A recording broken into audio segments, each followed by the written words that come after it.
Hi, my name is Joe Morton, and you're watching Aneric TV.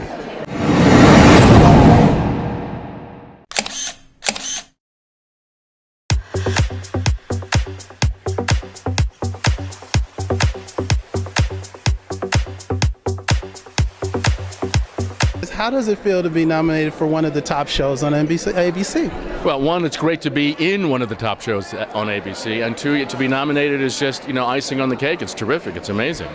All right, so everybody knows what grabs you when you watch that show. It's the dialogue, how everybody talks all low and they talk really quick. Do you guys practice that? Was that something that you came up with at a table read?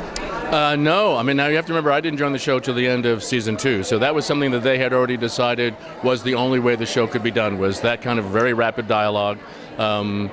And it works. It works because if you know what it is you're talking about, you're not sort of milking it to death. You're just sort of getting it out, and you're getting it out in a way that is very effective.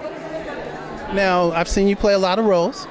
Do you like drama and villain, or better just the average, I'm just a good guy kind of role? And very purposely, most of my career doing good guys, because when I started as an actor, a lot of the roles for black men at that time were either pimps or drug dealers or drug addicts or boogaboos of some sort. And I thought to myself, someone will take that job. It just doesn't have to be me. So I've played good guys for a long time. I actually came out to LA before I got the job on Scandal looking for a very smart bad guy. And what goes around comes around, so I put it out there, and here I am.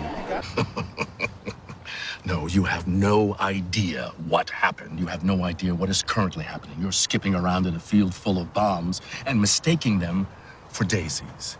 This, dear, sweet child, is what happened. The married man you can't seem to stay away from had me abducted and locked me up in chains and spoke to me about the way you taste, while he allowed the terrorist who snaked her way into my marriage bed to clear U.S. airspace. What happened was the man you screw betrayed me by freeing the woman who gave birth to you as a bargaining chip. What happened was the man who defiled you also defiled an organization that I gave my soul to build. That is what happened.